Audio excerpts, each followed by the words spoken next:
Gado Agro, com Kellen Severo. Oferecimento Ihara.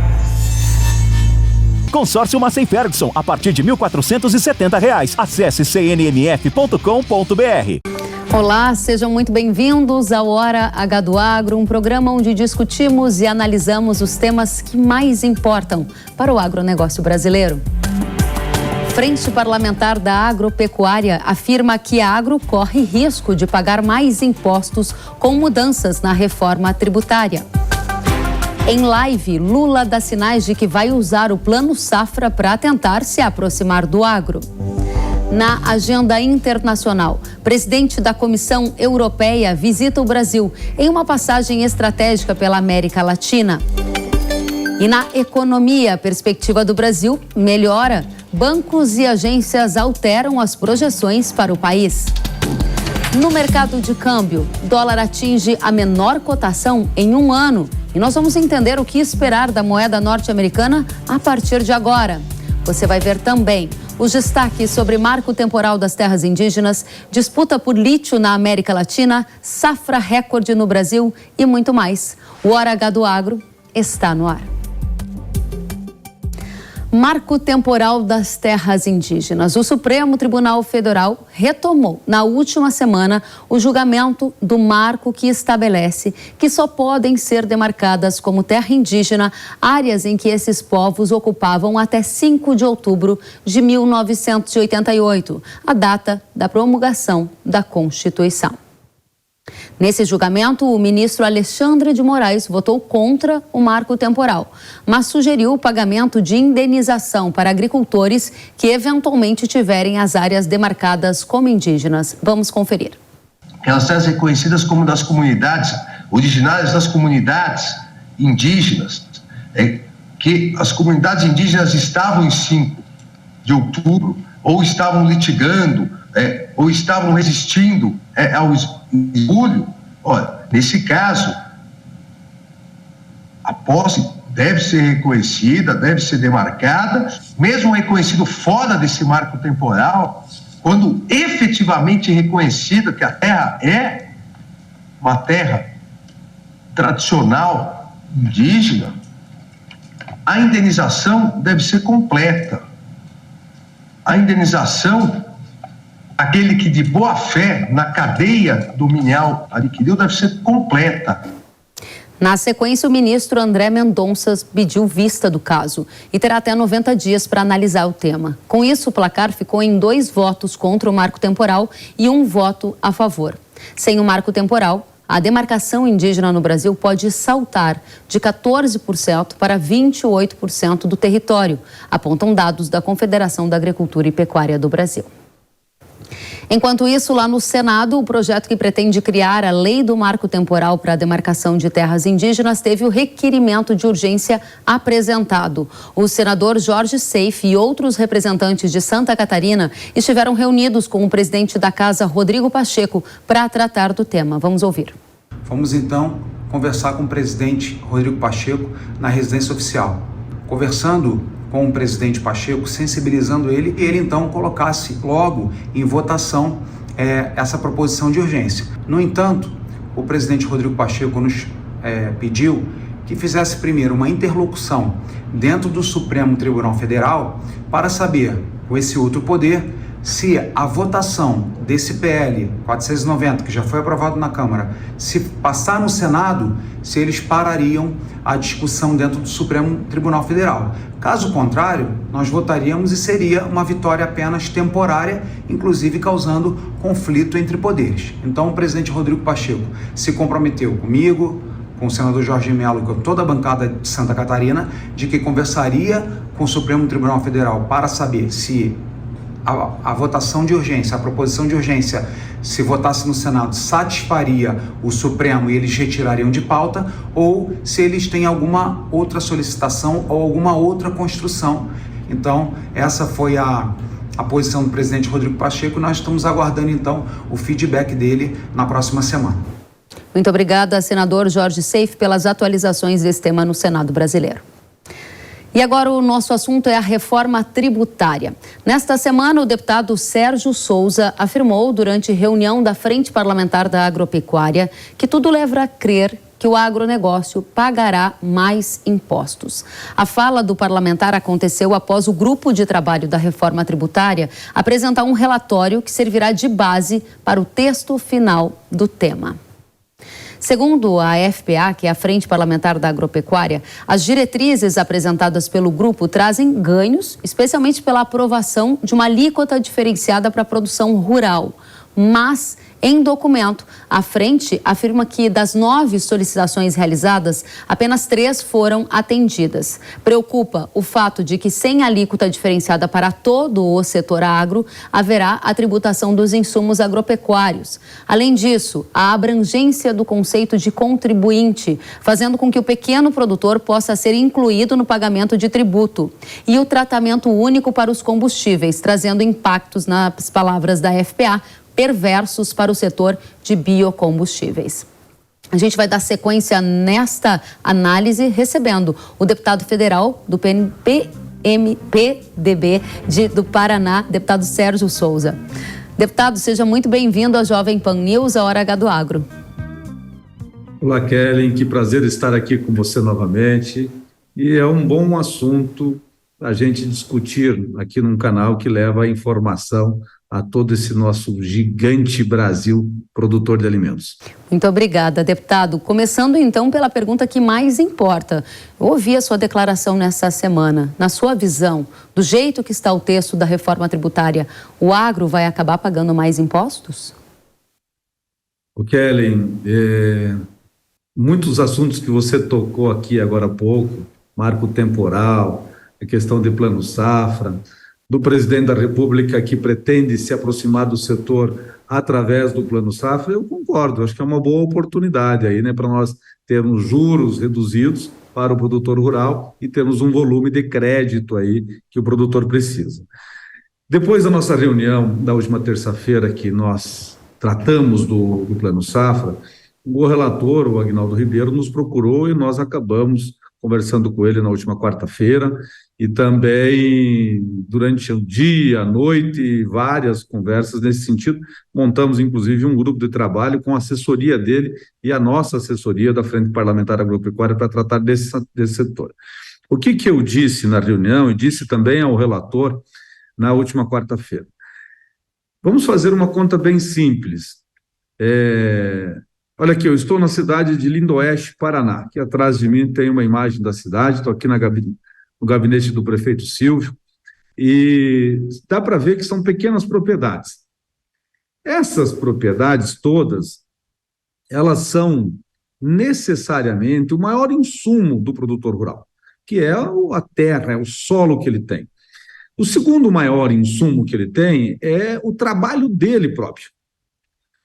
Nem sobre a terra, quanto que pesa, vamos dizer assim, no valor agregado do produto lá no final. Se ele colher, por exemplo, 100 sacas de feijão, quanto que ele gastou de insumos, adubos, quanto que ele gastou de óleo diesel, quanto que ele gastou de defensivos agropecuários e quanto dentro disso tem de impostos que ele pode se ressarcir? Um percentual quase que insignificativo dentro do valor final da mercadoria, porque a terra é dele, o trabalho é da família dele, e ele não vai se acreditar nada disso. Quando você tarifar ao final, vamos supor que seja diferenciado e seja 10%, fala-se em 25%, mas vamos dizer que seja 10% para o produtor. Ele vai ter que entregar para o governo 10 sacas de feijão ao final. E se ele tiver um plantel de bovinos, tem lá 50 bois, 50 vacas, que dá 50 bezerros por ano, que ele engorda isso por ano. Então, ele tem a vaca, não tem imposto, porque já é dele, ele tem a terra, e tem o trabalho dele, então do que é que ele vai se acreditar? Então, tudo leva a crer que isso vai ter aumentos significativos de impostos. Ou nós criamos aí uma faixa de isenção, como tem para as micros e pequenas empresas, uma espécie de simples para o produtor, colocando aí o pequeno e o médio produtor com uma tarifa diferenciada, ou isentos, ou ele vai pagar mais impostos. Não tem outra mágica para conseguir demonstrar para nós de que não vai haver incidência de impostos ao final. Porque a ideia é do que aquilo que ele vende, a hora que ele emite a nota fiscal da venda, ele passa a pagar um percentual sobre o total, o resultado da sua produção. E hoje não é assim, nós sabemos. Interessante. Agora, há pouco a gente chamava a atenção do posicionamento da FPA, comemorando a alíquota diferenciada para a produção rural, mas dizendo que está muito preocupada porque não foi o setor inteiro que entrou nessa alíquota diferenciada, e aí entra a sua colocação sobre o risco de aumentar a carga tributária, por exemplo, na cadeia, né, no custo de produção do insumo. Na sua visão, deputado, do jeito que está o texto da reforma tributária, o agro vai acabar pagando mais impostos. Isso o senhor já disse. Isso é um caminho sem volta ou há negociações que vão ser feitas agora que pode substituir, que pode mudar essa situação? Kelly, na verdade, não tem texto, né? E é isso que nós temos dito ao relator, o Aguinaldo, que é um excelente parlamentar, muito capacidade para trocar, inclusive, essa reforma tributária. Nos apresente o texto. O que tem são diretrizes. Texto não tem artigo, não tem inciso, não tem parágrafos. A hora que nós olharmos o texto e ali nós vamos poder ver, de fato, o que é que vai estar escrito com referência ao agro.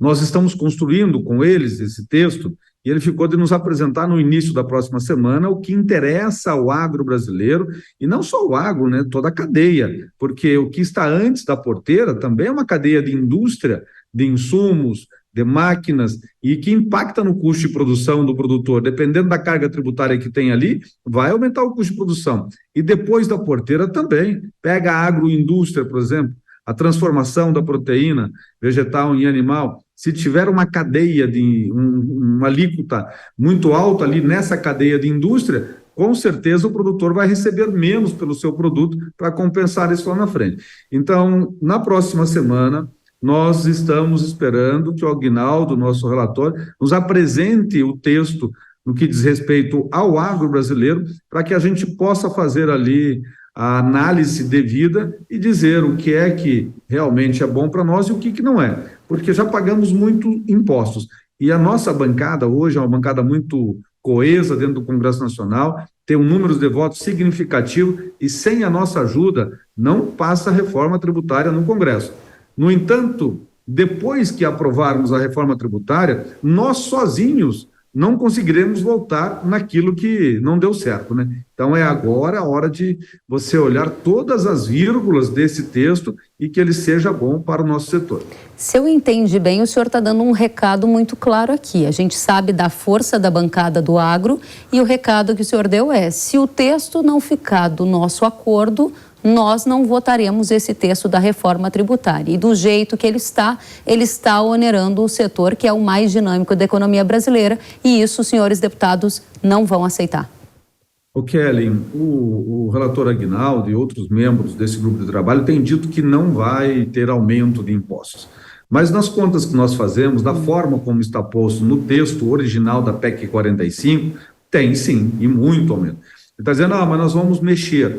Então, nos mostre e nos dê os dados de como é que vai ser, porque nós, de fato, nós não vamos admitir aumento de um percentual mínimo sequer para o setor produtivo rural. Você que acompanha o mercado, você está vendo aí altíssimo custo de produção, o produtor está com o silo cheio e o bolso vazio, porque o que ele colheu nessa safra recorde brasileira não está pagando o seu custo de produção. Então, se nós não cuidarmos agora, podemos ter consequências danosas, desastrosas ao setor agropecuário na frente. Muito bem. Para encerrar, o presidente da Câmara disse que tem expectativa de votar a reforma tributária ainda no primeiro semestre, eventualmente começar a discutir isso em julho. Com todas essas dificuldades e necessidades de acordo, negociação, o senhor acredita que esse é um prazo viável? Olha, nós estamos cuidando do agro, né? Com certeza o comércio está cuidando da parte dele, os serviços, as indústrias. Nós temos uma noção de que o governo tem dificuldades em custear todo o seu plano de trabalho, que ele quer mais dinheiro, mas nós estamos muito tranquilos, no sentido de que sem o nosso apoio não consegue avançar. O presidente Lira tem nos dito que quer aprovar, quer votar ainda nesse semestre na Câmara dos Deputados. Não tem problema para nós, podemos votar, desde que nós tenhamos um tempo hábil para olharmos com detalhes e com uma lupa grande este texto que vem aí sugerindo as alterações tributárias e ali discutir com a nossa equipe e convergirmos no apoio. Nós não somos contra a reforma tributária, nós somos a favor dela. Nós somos contra o aumento da carga tributária para o nosso setor. Deputado federal pelo MDB, agora sim, do Paraná, deputado Sérgio Souza, muito obrigada pela sua presença, pelos esclarecimentos para a nossa audiência. Volte sempre, o senhor é muito bem-vindo. Eu agradeço, Kelly, estamos aqui no frio do sul do Brasil, aqui no Paraná, e cuidando sempre dos nossos municípios, da nossa agropecuária, que é o que suporta o nosso país. Bom trabalho, deputado, até a próxima, obrigada. E nesta semana, o secretário especial da Reforma Tributária, Bernard Api, afirmou que a reforma terá efeito positivo no setor de alimentos. A fala dele aconteceu durante um evento da Associação Brasileira de Supermercados. O presidente Lula fez a primeira live nas redes sociais e tratou do Plano Safra e do relacionamento dele com o agro. Vamos conferir o que ele disse. Nós vamos anunciar o Plano Safra agora, tanto para a agricultura familiar quanto para o agronegócio, e eles vão perceber que da parte do governo não há nenhuma objeção a eles. Vai lembrar que o Plano Safra é uma das políticas agrícolas mais importantes para o agro. Nela, o governo anuncia um volume de recursos via crédito rural, com linhas de financiamento para custeio e investimento das atividades. Algumas das linhas têm taxas de juros abaixo das taxas praticadas pelo mercado. Essa é uma das mais importantes políticas agrícolas do Brasil.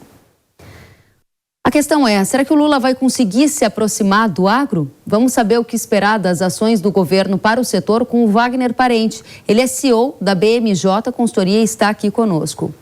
Wagner, seja muito bem-vindo ao Hora H do Agro.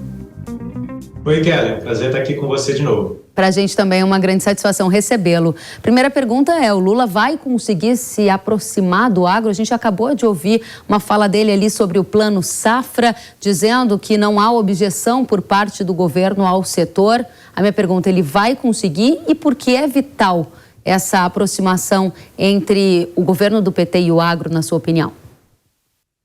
Faz sentido usar o Plano Safra como gancho para melhorar esse diálogo com o setor. A gente acabou de ouvir o deputado Sérgio Souza, que é um representante da Frente Parlamentar do Agropecuária, e sabe que é a mais importante dentro do Congresso Nacional, é a que tem mais unicidade na defesa da pauta do agro.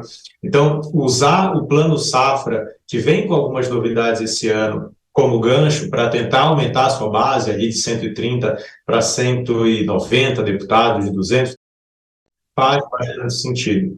Existem alguns problemas nesse diálogo desde o início do governo, a gente sabe, né, a recriação e perda de algumas competências do Ministério da Agricultura para o Ministério do Desenvolvimento Agrário, mas o fato é, talvez o principal problema desse ano seja mesmo a restrição fiscal. A gente sabe que a taxa de juro mais alta, uma Selic em 14%, ela acaba aumentando o custo do Plano Safra, que nada mais é que uma equalização de taxa de juros. Então, você traz um juro de 14% para um patamar mais baixo, perto de 9% ou 8%, dependendo da linha que você tiver. Então, tem um custo mais alto que ele vai ter que negociar dentro do próprio governo, com o Ministério da Fazenda, e aí sim agradar a esses deputados, a esses senadores, e aí buscar aumentar a sua base. Não vai ser uma coisa tão simples, Kelly. Pois é, não vai ser simples. Os agricultores aguardam essa divulgação da cerimônia do Plano Safra, que é também um evento político, né, Wagner? A gente sabe que ele tem dia, hora para acontecer, vem de manchete em tudo que é jornal. Na sua opinião, ela é uma estratégia acertada se o Lula fizer, de fato, um Plano Safra mais robusto? Isso você já disse. Agora, esse caminho, ele é o único para reconstruir essa relação? Porque na sequência a gente vai abordar algumas declarações complicadas que o presidente fez logo depois de dizer que não tinha nada contra o setor. Você acha que essa relação está ficando mais azeitada ou não? Ainda não. A gente ainda não vê essa aproximação.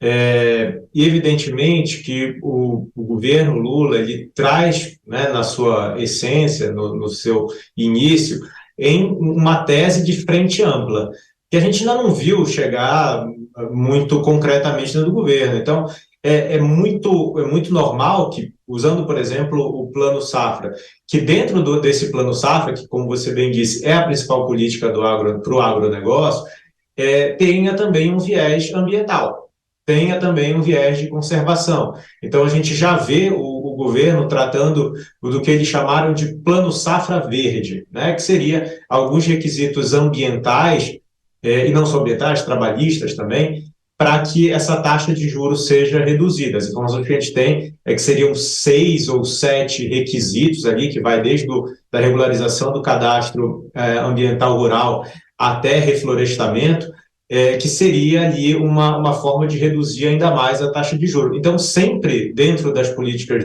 desse governo Lula, a gente vai ter um viés ambiental. Isso não necessariamente é ruim. Agora, a gente precisa ver como isso vai funcionar na prática, porque a gente consegue antever agora, por exemplo, esses requisitos ambientais como barreiras para o agricultor conseguir um crédito mais baixo. Se isso funcionar para elevar o padrão ambiental sem aumentar a burocracia e aumentar o custo, ótimo. Se não, aí não vai funcionar para se aproximar do agro novamente, né, Karen? Muito bem destacado. Wagner, eu vou te convidar para, junto com a nossa audiência, ouvir um trecho de uma entrevista que o presidente Lula concedeu a uma rádio lá de Goiás. O Lula afirmou que o parlamento francês não quer aceitar a finalização do acordo Mercosul-União Europeia porque o Brasil usa muito, abre aspas, veneno nos produtos agrícolas. Vamos conferir.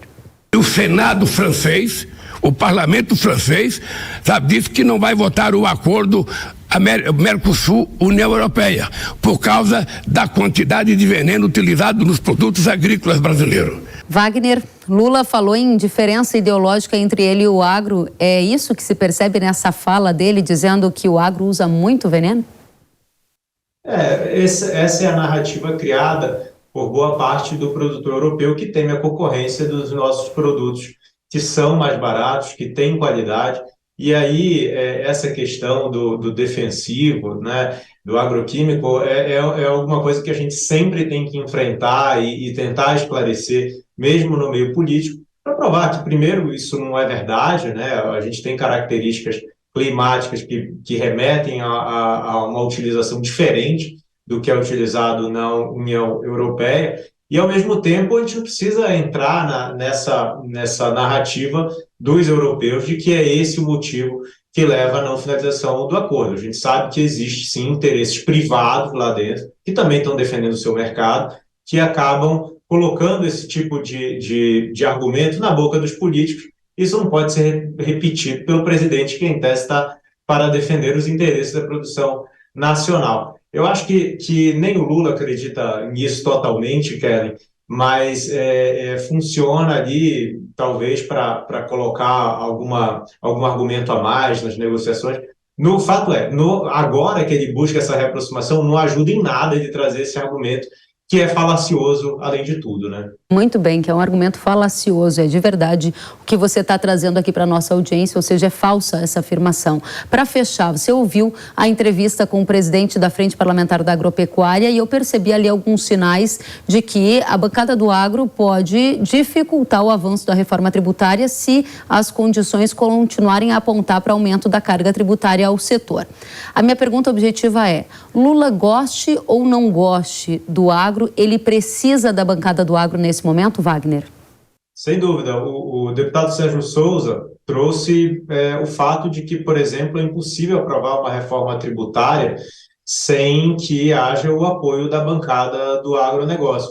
Mas não só a reforma tributária. A gente está falando de uma dificuldade muito grande que o governo tem de aprovar suas pautas, né, e isso depende muito da pauta. Por exemplo, você vê que a aprovação do marco fiscal, com quase 380 votos, foi massiva. Então, para construir maioria e aprovar pautas que são racionais, que têm alguma relação com a necessidade da sociedade, não existe tanta dificuldade para montar a base assim. Agora, para aprovar pautas que vão contra um viés um pouco mais liberal, que tem esse Congresso, aí o governo vai ter problemas sim, como teve, por exemplo, quando sofreu uma derrota relevante no marco do saneamento, né, com a revogação do marco do saneamento na Câmara, que está para ser votado no Senado também, cara. O que você está dizendo, em outras palavras, é que se a bancada do agro continuar a exercer o seu papel dentro do Congresso Nacional, ela pode fazer o governo amargar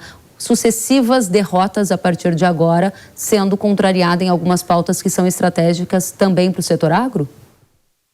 Aí eu acho que vai da habilidade do governo, né, do ministro da Agricultura, entender quais são as pautas onde existe apoio e onde não existe apoio.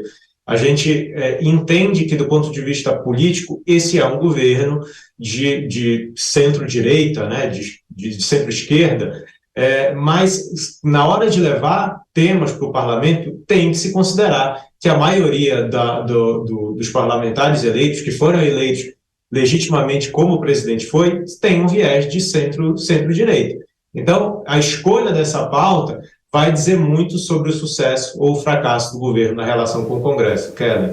Uma última provocação para você. Lá no começo você disse que esse governo ele foi eleito por se vender como um governo de centro-esquerda, mas que na prática ele tem se demonstrado um governo mais à esquerda mesmo.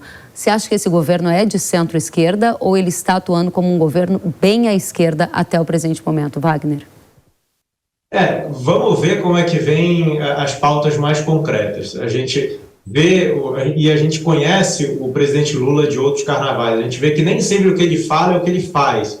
Então, toda essa narrativa que ele trouxe agora no vídeo que a gente viu sobre a utilização de defensivos no Brasil, tudo isso pode ser completamente desdito caso venha um plano safra que contemple os interesses do agronegócio, né? E além disso, a gente viu pautas que são caras ao agro sendo pautadas e votadas no Congresso sem que a articulação política do governo tenha feito tanto esforço assim para barrar.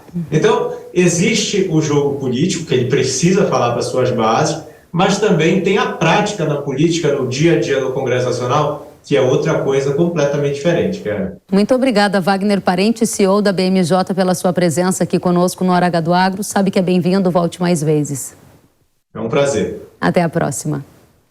E agora a gente vai aprofundar um pouco mais a discussão sobre Plano Safra. A gente há pouco mostrou o presidente da República dando sinais de que pode trazer aí um Plano Safra mais robusto, numa tentativa de se aproximar ao setor agro. Você viu isso aqui no Hora H do Agro. Agora, a semana também foi marcada por reuniões por parte do ministro da Agricultura, Carlos Fávaro, e representantes do agro, com a Organização das Cooperativas do Brasil, a OACB, e também com a Associação Brasileira de Indústrias de Máquinas e Equipamentos, para tratar do Plano Safra 23-24. A perspectiva é que a cerimônia para o anúncio do Plano Safra ocorra na última semana de junho.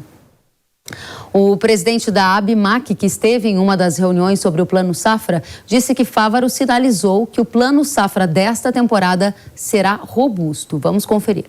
Tivemos conversando com o ministro Carlos Fávaro, que tem dito e repetiu hoje que o Brasil vai ter no próximo Plano Safra, que começa em julho de 23 e vai até junho do ano que vem, 24, um Plano Safra robusto, importante para a agricultura brasileira. Já o economista-chefe da Federação da Agricultura do Rio Grande do Sul se diz preocupado com o Plano Safra, especialmente pela falta de data para anúncio do plano já na metade do mês de junho. Vamos acompanhar. Olha, nós estamos a 15 dias do fim desse Plano Safra e nós não temos sequer a data do anúncio do próximo. Que as relações de troca estão piorando dia a dia. Então, o produtor está deixando de fazer um bom negócio à espera de algo que é incerto. Então, essa incerteza toda traz maus negócios. Os produtores vão estar comprando mais caro os seus insumos pela falta de definição do governo. Ponto número 2. Não tem recurso orçamentário e não adianta querer tapar o sol com a peneira. E me preocupa muito quando o governo ele elenca medidas sustentáveis. Então, o que isso me parece? Uma cortina de fumaça. Olha, como eu não tenho dinheiro para fazer um plano safra robusto, eu pego o pouco que eu tenho e digo o seguinte: olha, você vai conseguir pegar esse recurso mais barato se fizer isso. Ou seja, eu crio uma gincana para o produtor não conseguir acessar e depois eu lavo as minhas mãos. Eu digo, não fui eu que não liberei o dinheiro, você é que não conseguiu se habilitar. Terceiro ponto que para nós está trazendo preocupação, ainda dentro dessas questões de sustentabilidade. Ninguém tem dúvida que a sustentabilidade é importante. Será que esse é o topo da agenda? Nós produzimos uma mega produção e não temos onde armazená-la? As estradas são as mesmas, as ferrovias são as mesmas, as hidrovias são as mesmas, os portos são os mesmos, ou seja, o funil pelo qual essa produção precisa passar é o mesmo. E aí então eu fico me perguntando, será que o Plano Safra não tem nada a dizer sobre isto? Então hoje o grande assunto do agronegócio é falta de estrutura, sobretudo de armazenagem. O que o Plano Safra está falando sobre esse assunto? Muito obrigada, Antônio da Luz, economista-chefe da Federação da Agricultura do Rio Grande do Sul, colocando aqui as suas opiniões também sobre o Plano Safra, um dos temas mais caros para a nossa audiência. A gente vai seguir acompanhando. E da Luz falou um pouquinho ali sobre a necessidade de armazéns no agro brasileiro. Isso é conhecido de todos que fazem parte do setor, especialmente agora com uma safra recorde. Nesta semana, o governo voltou a falar de estoques reguladores. É isso, o governo quer retomar os estoques reguladores. O presidente da Conab, Edgar Preto, informou nesta semana que a companhia está atenta aos preços dos produtos agrícolas e que o governo se prepara para retomar a formação de estoques públicos, mas para isso precisa retomar investimentos também em infraestrutura, especialmente armazéns. Vamos ouvir. A AB está muito atenta aos preços dos produtos agrícolas. Neste momento, nós damos uma atenção muito especial ao milho e ao trigo, porque o governo federal se prepara para retomar a formação de estoques públicos, porque avaliamos que é fundamental para um país como o nosso a gente ter a formação de estoques públicos. Muito obrigada, presidente da Conab, Edgar Preto, pelas informações. Agora a gente vai para o intervalo e na volta você vai ver que o Brasil recebeu a visita da presidente da Comissão Europeia. O Bloco Europeu está fazendo esforços para se aproximar da América Latina e a gente vai analisar todo esse tema em detalhes com repercussões para o agro já já. Tem tudo isso, tem muito mais. Eu espero você.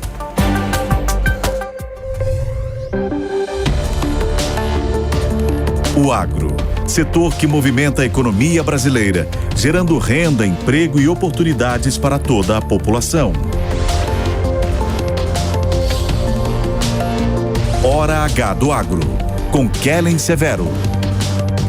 Precisando de uma nova máquina para aumentar a sua produtividade? Aqui no Consórcio Nacional Massey Ferguson lançamos o Grupo 377. Com ele vem vários benefícios exclusivos para você, como planos em até 10 anos para pagar, sem juros, sem taxa de adesão e parcelas reduzidas a partir de R$ 1.470. Aproveite e procure a rede de concessionárias Massey Ferguson. Quer saber mais? Acesse www.cnmf.com.br ou entre em contato pelo WhatsApp 11 9 3016 0316. Sabia que o Brasil é um dos maiores produtores de soja e milho no mundo?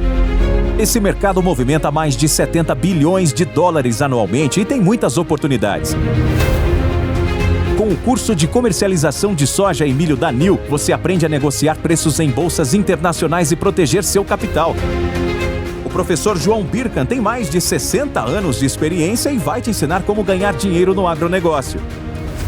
Garantir uma taxa melhor do dólar para daqui a 12 meses. Esse curso é ideal para você que quer trabalhar com trading de soja e milho no mercado financeiro e para você que é produtor e quer potencializar os lucros com sua safra. Ingresse no setor que mais cresce no Brasil. Acesse nilcursos.com.br e inscreva-se.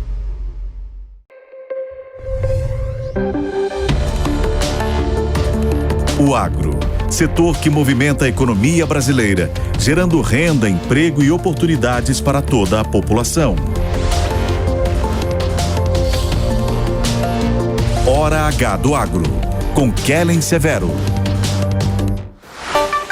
Estamos de volta com o Hora H do Agro aqui na Jovem Pan News. A semana foi marcada pela visita da presidente da Comissão Europeia aqui no Brasil. Ursula von der Leyen esteve com o presidente Lula e no discurso citou uma nova era nas relações entre União Europeia e Brasil. No encontro, ela anunciou que o bloco econômico vai doar 20 milhões de euros para o Fundo Amazônia e 2 bilhões de euros para apoiar a produção brasileira de hidrogênio verde. A viagem dela ao Brasil faz parte de uma série de encontros com representantes da América Latina, com visitas também aos países Argentina, Chile e México. O acordo comercial entre Mercosul e União Europeia também foi tema do encontro com o presidente Lula. Vamos conferir. Lula disse que na relação entre parceiros estratégicos não deve existir desconfiança e sanções. A declaração foi feita por conta de um dispositivo incluído pelo Bloco Econômico Europeu no acordo com o Mercosul. Esse dispositivo cria obrigações ambientais ao Brasil, principalmente sobre controle do desmatamento. E em caso de descumprimento, sanções são aplicadas. Na avaliação do governo brasileiro, o bloco europeu coloca entraves principalmente ao agronegócio brasileiro por motivos que não seriam apenas aqueles ligados ao meio ambiente. Foi diante da presidente da Comissão Europeia, Ursula von der Leyen, que Lula fez as críticas a essas possíveis penalidades previstas. Expus à presidente von der Leyen as preocupações do Brasil com um instrumento adicional ao acordo apresentado pela União Europeia em março deste ano, que amplia as obrigações do Brasil e as torna objeto de sanções em caso de descumprimento. A premissa que deve existir entre parceiros estratégicos é a da confiança mútua e não de desconfiança e sanções. Ainda na manifestação, Lula disse também que a União Europeia aprovou leis com efeitos extraterritoriais que modificam o acordo entre os dois blocos. A presidente da Comissão Europeia afirmou que o bloco aguarda a resposta do Mercosul ao que chamou de compromissos adicionais apresentados e que está disposta a ouvir as razões dos países sul-americanos. Ainda de acordo com a líder do bloco econômico, as negociações entre União Europeia e Mercosul devem continuar até o fim do ano, quando o acordo entre os dois blocos deve ser validado pelos membros. Vale lembrar que esse dispositivo citado na reportagem se trata daquela lei antidesmatamento da União Europeia. Ela deve começar a valer em cerca de 1 ano e meio até 2 anos. Nessa legislação, a Europa proíbe a entrada de produtos agrícolas como soja, café e carne bovina vindas de áreas de desmatamento ilegal e também legal. Ou seja, mesmo que o Brasil permita essa supressão de vegetação, após dezembro de 2020, o produto fica impedido de entrar lá na União Europeia. A União Europeia vem perdendo a importância nas nossas exportações do agro. Em 2012, por exemplo, 21,7% dos nossos embarques agrícolas tiveram como destino a Europa. E em 2022, esse número caiu para 16,1%. Agora, a gente quer saber se a era de ouro na relação entre Brasil e Europa acabou? Tiago Aragão, diretor de estratégia da Arco Advice, é o nosso convidado. Tiago, seja muito bem-vindo ao Hora H do Agro. Muito obrigado, é um prazer estar aqui novamente. Da mesma forma, é muito bom recebê-lo. Primeira questão, você acredita que temos ambiente para fechar esse acordo Mercosul-União Europeia até o fim do ano, como sinalizaram aí os europeus, toda essa intenção? Ou essa era de ouro na relação entre Brasil e Europa já ficou para trás? Bom, primeiro que eu não vejo uma unidade de visão e percepção entre os europeus, né? Existem inúmeros interesses distintos entre eles e por mais que eles conseguiram apresentar uma visão de uma proposta que pode ser feita com o Brasil, no fim das contas existem alguns países que não têm tanto interesse de avançar isso quanto outros. A França, por exemplo, é notório que o posicionamento dos fazendeiros franceses ao longo dos últimos anos tem sido de dificultar um relacionamento entre a União Europeia e o Mercosul, e é compreensível o lado deles, até porque eles percebem que o Brasil pode acabar prejudicando a capacidade que eles têm de dominar determinados setores do mercado. O pulo do gato, que foi a grande sacada do governo francês, que acaba se expandindo um pouco para outros governos, é vincular os temas ambientais. Obviamente, eles não levam em consideração que o Brasil tem regras de tratamentos e cuidados ambientais que são muito mais avançados do que os que tem em diversos países europeus, inclusive a França. E quando se trata e coloca um assunto desse como um condicionante para um acordo, isso cria uma situação assimétrica entre os sócios, ou seja, não há mais sociedade. O que existe é uma relação entre um acima e um outro abaixo. Isso explica por que o percentual de comércio entre Brasil e União Europeia tem diminuído de 2012 para cá. Ou seja, tem todas essas questões colocadas na mesa e tem essa dificuldade da França que você acabou de citar, trazendo ali as dores dos próprios agricultores de lá. O que está acontecendo na Europa? Você disse que a Europa não é uma coisa só, né? Tem várias visões dentro da Europa. A gente tem noticiado aqui, numa sequência de semanas, algumas medidas que estão acontecendo lá. Eu vou te chamar para a gente ver uma que foi destaque no Financial Times nessa semana. Dá uma olhadinha, você e o pessoal de casa, né? Enquanto a União Europeia aumenta as exigências ambientais para exportadores, países que compõem o bloco econômico seguem sofrendo com a disparada dos alimentos. Nessa semana, uma reportagem do jornal Financial Times, que está ilustrada na TV, revelou que após pressão do governo, produtores rurais concordaram em reduzir os preços dos alimentos na França. Segundo o ministro das Finanças do país, 75 produtores se comprometeram a reduzir os valores até julho e que as autoridades iriam realizar verificações para garantir que os produtores cumprissem os seus compromissos. O ministro francês ameaçou ainda nomear e envergonhar aqueles que não cortarem os preços e cobrar um imposto inesperado dos produtores rurais se as cotações não começarem a cair. Tiago, parece até uma história estranha. O que está acontecendo na Europa, hein? Olha, isso foi noticiado pelo Financial Times, ele acaba explicando metade da história, né? Porque toda negociação tem compromissos feitos pelos dois lados. Então, não é nenhuma coincidência que a União Europeia, ela, nas últimas semanas, ela colocou novas cláusulas de negociação com o Brasil, que acabam dificultando e, eventualmente, até punindo o Brasil por questões que não estão diretamente relacionadas ao acordo em si, e acaba prejudicando a assinatura pelo lado do Mercosul.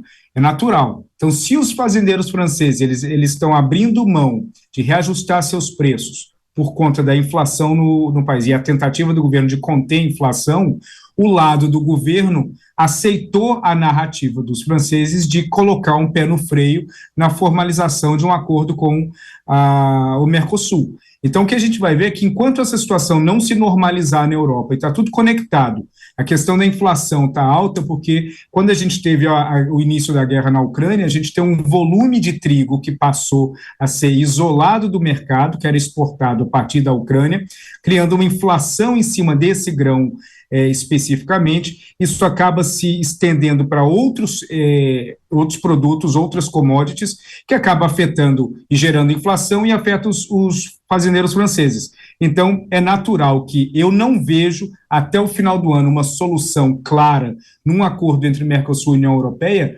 até a situação doméstica, como na França, agora mencionado, se solucione por questões inflacionárias que são decorrentes de temas terceiros, como a guerra na Ucrânia. Muito bem. É precipitado concluir que a relação de ouro entre Brasil e Europa já ficou para trás? Olha, eu acho que sim, já ficou para trás. Pode nascer uma outra era de ouro entre Brasil e Europa. Agora, o momento de ouro da União Europeia entre os seus membros, ela também parece que já vem passando. Isso começa desde a saída do Reino Unido até uma dificuldade de se gerar uma linha comum entre todos os membros. À medida que o mundo vai se dividindo numa questão baseada nas tensões entre Estados Unidos e China, e isso começa a criar novos blocos de, pelo menos, apoio ou influência geopolítica entre um e outros, isso acaba também gerando uma sequência de sentimentos nacionalistas em todo o mundo. Então, a gente vê a Hungria, por exemplo. A Hungria do Viktor Orbán, ela tem um sentimento nacionalista muito mais forte do que um sentimento europeu, por mais que faça parte da União Europeia. Então, a era de ouro da própria União Europeia também é algo que já está para trás.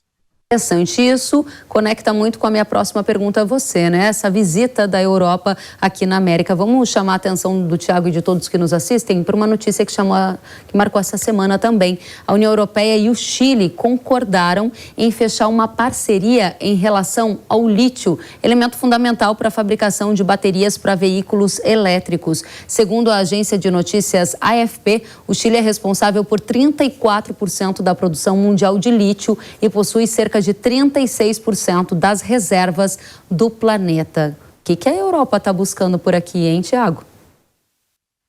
Olha, é absolutamente importante, não só para quem lida com comércio exterior, quem acompanha tecnologia ou relações internacionais como um todo. Lítio hoje é o minério mais importante do planeta.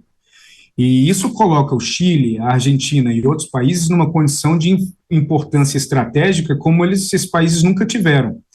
Como existe uma corrida entre alguns países para garantir acesso às poucas minas de lítio que existem no mundo, e principalmente as que estão concentradas no Chile, na Argentina, na Bolívia. A Bolívia ainda não começou o processo deles de exploração, mas principalmente no Chile e na Argentina, o que a União Europeia está fazendo? Ela está correndo, se adiantando para evitar que o controle das principais minas de lítio ou de exploração das principais minas de lítio no Chile caia nas mãos dos chineses.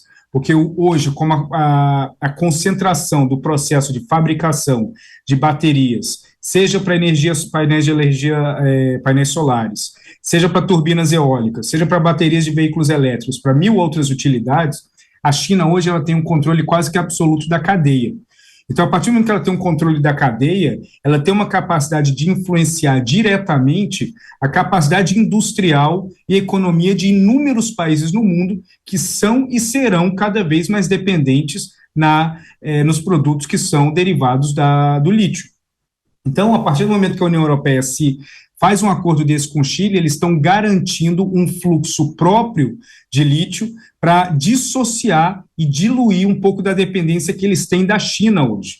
Então, esse foi um movimento muito importante e muito interessante pelo lado da União Europeia. Muito importante as suas considerações para a gente amarrar tudo que você brilhantemente trouxe para a gente, porque o agronegócio precisa prestar atenção em tudo o que está acontecendo e que a gente trouxe aqui na pauta. Quais são os pontos mais relevantes de conexão? O agronegócio, principalmente o agronegócio brasileiro, ele é altamente sofisticado tecnologicamente falando. Então, o nosso agronegócio, ele se tornou o mais poderoso do mundo pela nossa capacidade não só de gestão e também do ambiente fértil que nós temos no país, mas pela capacidade de unir ciência e tecnologia dentro do processo de gerar e plantar e colheita no país. Então, a partir do momento que o Brasil ele tem um papel muito importante, não só na produção agro, mas também na utilização de tecnologia na área agro, é imperativo que o Brasil observe como que os outros países que estão diretamente ligados, seja como fornecedores dessas tecnologias, seja como compradores do produto final, como que eles interagem entre si, porque isso vai indicar, pode indicar para muitos produtores as dificuldades e oportunidades de curto, médio e longo prazo, por conta desses relacionamentos entre os países. Se a partir de amanhã a China garantir o acesso à enorme maioria de minas de lítio no mundo, nós vamos ter plena consciência de que a China vai ter um controle na formulação e criação de baterias e, consequentemente, eles vão poder colocar o preço que eles querem em veículos elétricos ou outras tecnologias que utilizam essas baterias. Isso acaba afetando o agro e todas as áreas de logística e de exportação também. Nosso tempo está esgotado e eu vou te fazer uma última pergunta. Dentro desse contexto que você chamou a atenção, de oportunidades e desafios dentro desses parceiros comerciais, fornecedores ou até clientes, o que você vê de mais urgente? Você já deu algumas pistas aqui na sua fala. Olha, eu acho interessante para o produtor brasileiro ele sempre estudar a capacidade e a possibilidade de diversificação. A gente tem uma ideia, às vezes, errada sobre dependência. A dependência ela não é só de quem compra 100% do produto que você faz, mas a dependência maior nesse relacionamento é seu de vender 100% do seu produto para um comprador. A partir do momento que existe essa dependência, aquelas decisões e o posicionamento do seu comprador no país deles tende a ter mais impacto para o seu negócio do que as decisões que são tomadas em Brasília. Então, para o produtor brasileiro, é absolutamente imperativo não só compreender a fundo como são os seus compradores, mas também buscar uma diversificação cada vez maior no seu portfólio. Tiago, muito obrigada mais uma vez. Tiago Aragão, diretor de estratégia da Arco Advice. Volte sempre, é muito bom ouvi-lo. Muito obrigado, um prazer. Até a próxima. A Companhia Nacional de Abastecimento, a Conab, atualizou as projeções para a safra brasileira de grãos. A entidade estima que o Brasil vai produzir 315,8 milhões de toneladas, alta de quase 16% em relação à safra passada e o maior volume já produzido na história. O resultado é puxado principalmente pela safra de soja, que já foi colhida no Brasil. A Conab indicou que serão produzidas 155,7 milhões de toneladas, um aumento de 24% e um volume recorde. Outra cultura que também contribuiu para a safra recorde de grãos é o milho. A safra total do cereal é estimada em 125,7 milhões de toneladas, uma alta de 11%. A segunda safra, que está em fase inicial de colheita, deverá atingir 96,3 milhões de toneladas. E nesta semana, o Itaú revisou as projeções para a economia brasileira. O crescimento do agro é apontado como um dos motivos da elevação da projeção do PIB do Brasil para o ano pelo banco. Vamos conferir. A primeira delas foi o PIB, que a gente projetava com alta de 1,4% em 2023 e agora esperamos que vai crescer 2,3%. Uma boa parte dessa revisão veio do PIB do primeiro trimestre e teve surpresa forte no agro e aí deixa um ponto de partida alto para o ano, que significaria, se os demais trimestres ficarem completamente parados, crescimento na casa já de 2%. Somando a isso, a gente entende que o consumo deve ser um pouco melhor que o esperado, com mercado de trabalho forte e reforços como o aumento do salário mínimo. Nós reduzimos nossa projeção de inflação de 5,8% para 5,3%, colocando na conta que gasolina cai mais, incorporando mais recuo da inflação de mercadorias, com peso importante aqui para alimento. Uma cara melhor da inflação para o curto e médio prazo, junto com a perspectiva de que não vai ter mudança de meta, deve permitir cortes de juros um pouco antes do que a gente tinha na conta. A gente agora acha que o BC começa o movimento em setembro, em vez de na reunião da virada de outubro para novembro. Eles começam devagar, e as projeções para o fim do ano não mudam, 12,5% em 2023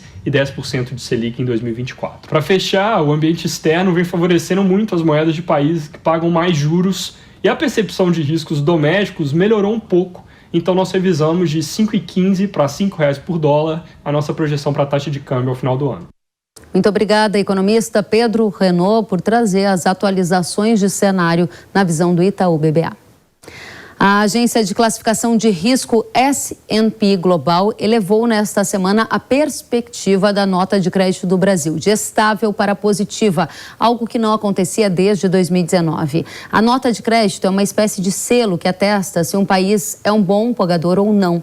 Em comunicado, a agência disse que a perspectiva reflete uma certeza maior de que uma política monetária e fiscal estável poderá beneficiar o PIB do Brasil.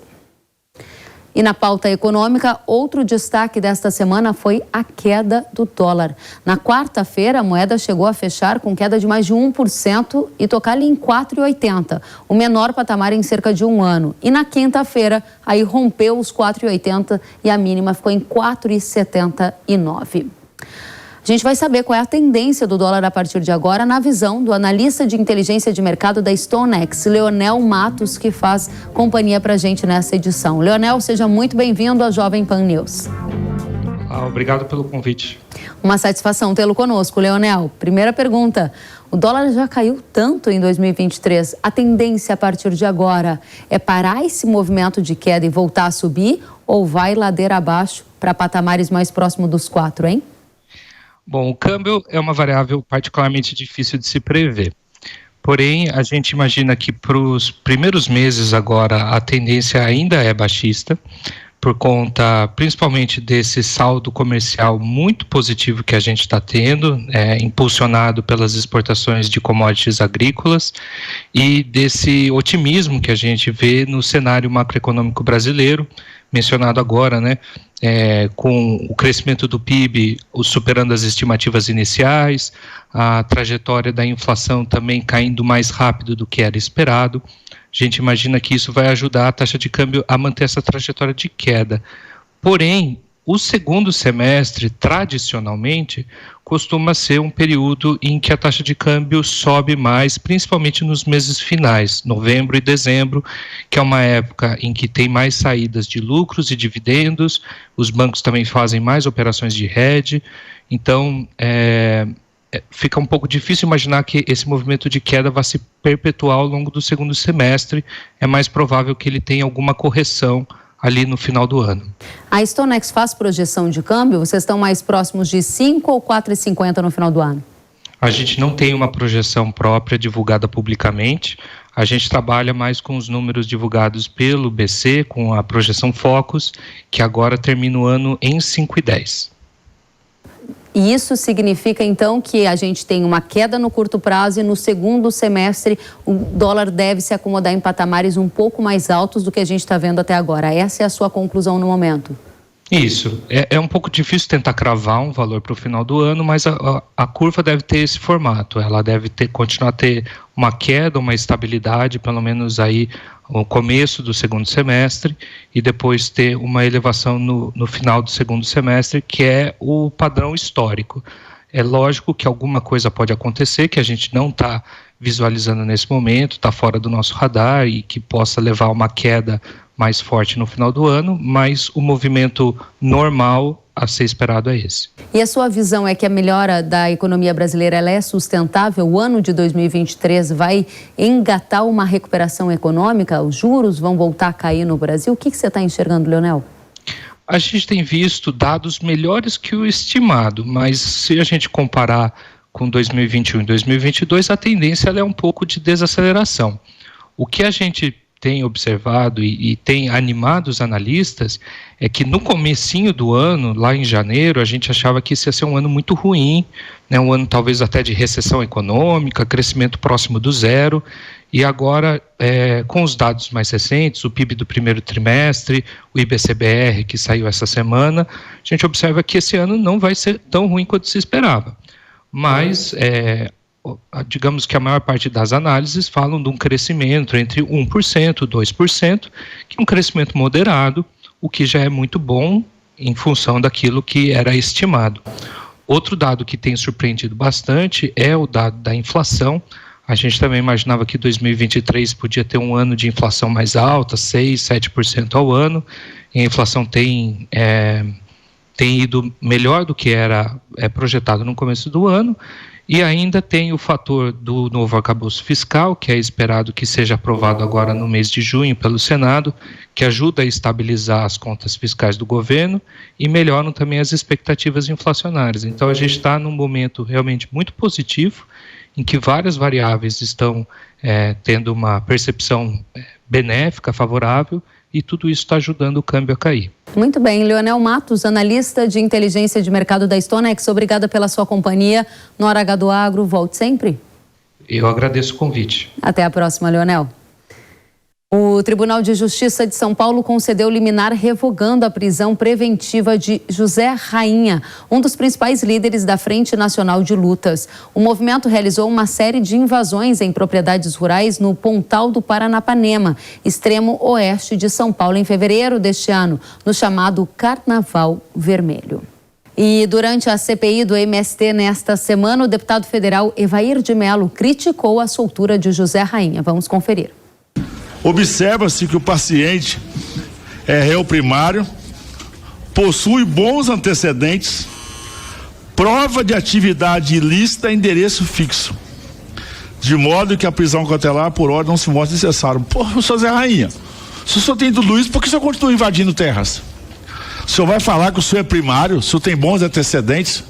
Infelizmente, eu acho que o magistrado que procedeu aqui realmente não tem nenhum conhecimento do histórico de crimes de marginalidade desse José Rainha.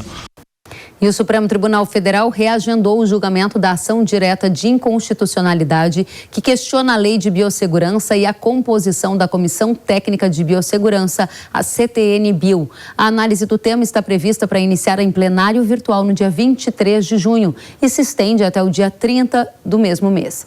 Essa ação direta de inconstitucionalidade aponta que estados e municípios deveriam ter o poder para, por exemplo, proibir transgênicos.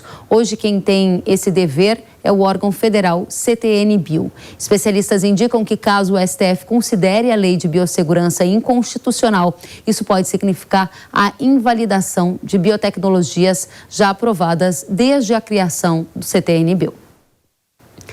E nesta sexta-feira foi inaugurada a Ferrovia Norte-Sul. O evento marca a conclusão das obras da ligação ferroviária, que é considerada a espinha dorsal do sistema brasileiro de transporte sobre trilhos. Ela vai conectar os portos de Itaqui, no Maranhão, ao de Santos, em São Paulo. Segundo o governo, a conclusão vai permitir que estados com forte produção do agro tenham saída mais fácil de seus produtos pelo mar, gerando ganho de competitividade no momento da exportação. E agora eu tenho um recado para você. Eu tenho uma notícia quente para você. A Embrapa anunciou o resultado do consórcio Antiferrugem Brasil 2023. E o resultado? O manejo Yara demonstrou um desempenho excepcional, superando todos os concorrentes e alcançando o mais alto percentual de controle da doença. Os testes foram feitos com o fungicida Fusão, unido à proteção de Absoluto Fix. A dupla alcançou o resultado de 74% de controle de ferrugem, o melhor diante de toda a concorrência. Mais uma vez, Fusão é o líder de mercado no controle da doença. Acesse irara.com.br ou aponte a câmera do seu celular para o QR Code que está aparecendo na sua tela e assuma a liderança em produtividade na sua lavoura também. Muito bem. O Hora H do Agro de hoje fica por aqui. Agradeço demais pela companhia. A gente se vê na próxima semana. Até lá. Tchau, tchau.